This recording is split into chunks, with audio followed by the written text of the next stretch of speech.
Okay,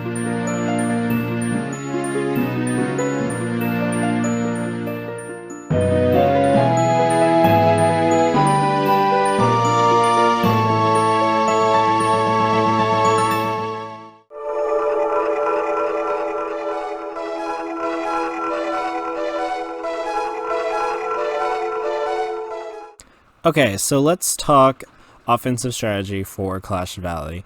So Clash Valley is actually one of the very first maps I think that CTF had. And it's in bad need of getting some sort of change to it. Offensively, it's kind of very limited, and it's especially depending on your teammates and how bad the other team is. So really you only have two options. You have the lava parkour, or you have just going straight up the bridge. Either one of those is extremely risky because with the lava you take the chance of getting shot off, and with the bridge, well, everyone is going to be on the bridge rushing through on the opponent's side. So it's kind of depending on how well you can get across either of them. If the other team you think is not really good at paying attention, you can probably get across the lava. But if you think they are paying attention, you are gonna have to depend on luck, honestly. Luck that your teammates are gonna help push the bridge, or luck that you can sneak across the lava without anyone noticing, which is extremely hard to do. There's no other option to get to their flag, unlike this person right here who seemed to be crossing the mountain.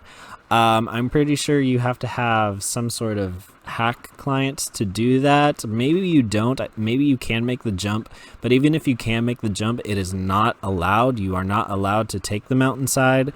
It is bannable, so I would not recommend doing it. But you know, this map is just not a very well designed map, and for some reason it's very popular.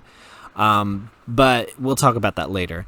So you have your option of going through the parkour or the bridge, and let's say you do make it across, so then you have to go and climb up to the very top of their tower and get their flag. Well, now what do? Because now everyone on their team is going to be waiting for you to drop down, and depending on what your team is doing, you're really going to have to rely on your teammates on this map. Same with seclusion, except with seclusion you have a little bit of more breathing room. This map you have no breathing room because there is one way in and one way out. Sure, you could probably take the lava parkour to get out, but everyone is going to be shooting at you, and you're going to have to be good at parkour as well, and it's just too much. It's not good parkour to try and dodge arrows because it's just lava and there's not a big space. It's very tight. Unlike Lost Kingdom, a map that is no longer in rotation, with that parkour, it was a lot more wide open and there was a higher chance of them missing their shots, and you could sneak away a lot easier to the parkour than you can on Clash Valley. You're really just going to have to rely on your teammates clearing the bridge is what it's going to boil down to. And even if they can, the other team is still going to be there because their spawn is right underneath the flag, and it's actually a little bit in front of the flag, but it's like two levels down, so it's not like you have to worry about them. That is one good thing about this map in terms of offense. Once you get up to the flag and you kill anyone who's guarding the flag, they're not going to be able to quickly get back to their flag because they got to climb 2 flights of stairs to get back up there. So that is one good thing about it. This is just not there's not a lot of offensive strategies for this map, if you want my honest opinion. And it's not really an opinion, it's honestly just facts. There's just the bridge or the lava parkour. So pick your poison.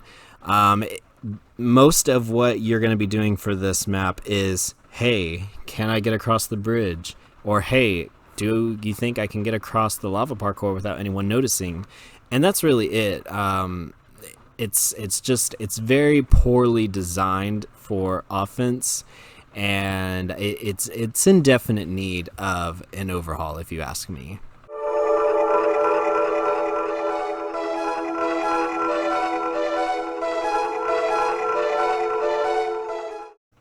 Okay, so defensive strategies for Clash Valley. This is probably one of the best defensive maps within the game, I'm pretty sure, besides maybe construction.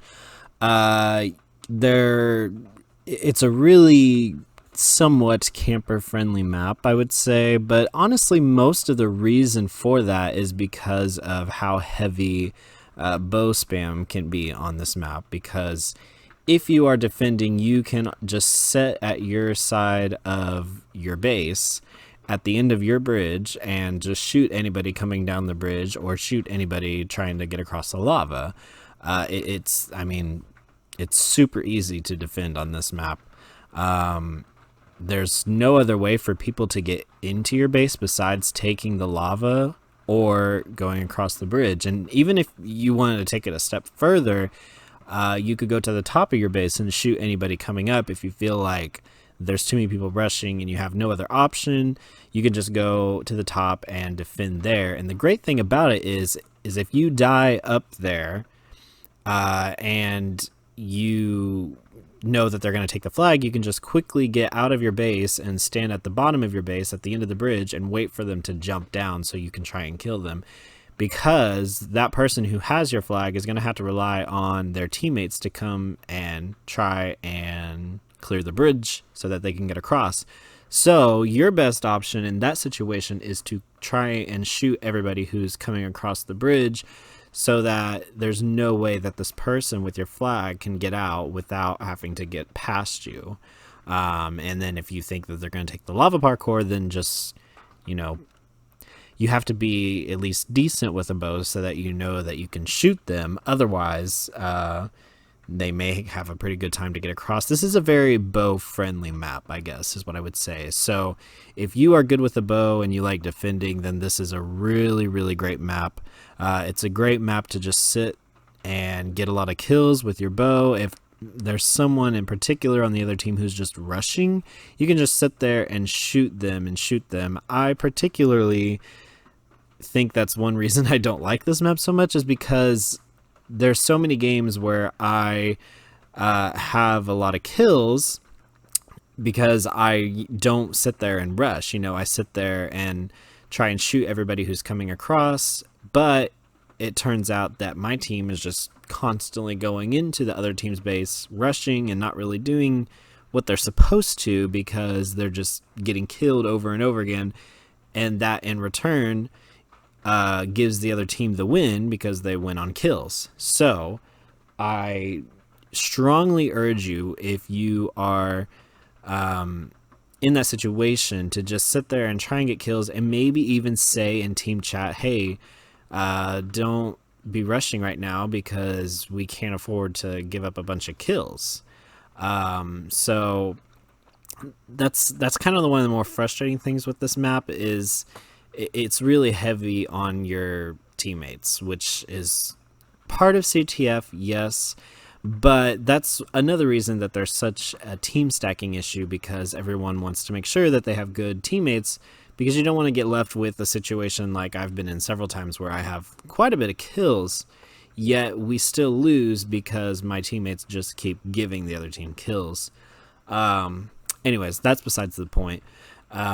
This is a great defensive map, probably one of the best. So if you like defending and you like trying to save your flag, it's a really great map to save your flag on, because you can just shoot people when they're taking their flag. So again, just it's very great for defense. I would say this map is perfectly designed for defending your flag.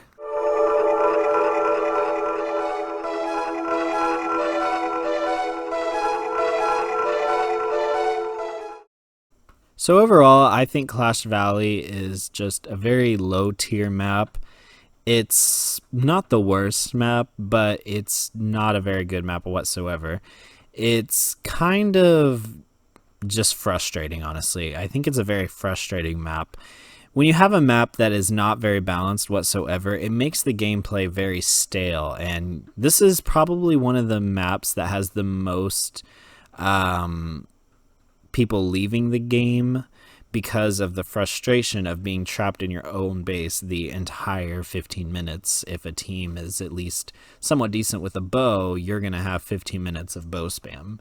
And for some reason, a lot of people like this map. I think it has mostly to do with the nostalgia feel of it. It's one of the I think it's the oldest map in the game. And it's very, very unbalanced. When you have games like this, it just becomes stale, like I said, and it can be the same for opposite side. If a map is too offensively sided, it just makes it frustrating for trying to save your flag, trying to protect your flag, because, you know, if you do save your flag, well, someone's already taken your flag again, and it's like, well, shoot, now I gotta make sure I don't die so that I can save it. And so it's just this map is very stale, and I think it just needs a rework or something, because it's very good for kills. I will say that. It's probably same with construction, which we'll have that map for another day. Anyways, this map is great for kills, and especially if you are the team who's taking control of the other team's bridge, then you can just sit there and shoot everyone incoming. Or even if you are trapped in your base, you can get a lot of kills then too, because you can shoot everyone who's trying to come in, because ultimately you have the advantage if you're trapped in your base. Unfortunately, not everyone plays that way, because you're going to have teammates who are going to rush no matter what, because they don't understand how CTF works. Or maybe they just don't care. Maybe they don't care if they died 20 million times, but ultimately they're the reason that you guys lost. But if you are trapped in your own base, you have the ultimate standpoint, because you can shoot everybody coming in, and there's no way that they can get around it unless they're just better with a bow than you. But you have the option of hiding and shooting better so than the team who is keeping you trapped in. So you really just have to be good with a bow and have good teammates, and then this map is great for you. But it's not very fun to play. Like I said, I think nostalgia is part of the reason this map gets voted a lot. It also is very important to have fall damage boots on this map. While it's not completely necessary, it is almost necessary, because going down all the stairs and all that is just way too risky, way too risky. Most people who cap on this always jump down from here and rely on their teammates to get them across. So overall, I would give this map a grade of C-. It's too unbalanced. It's not very fun. Too much bow spam. Very stale. And yeah, that's my grading of Clash Valley.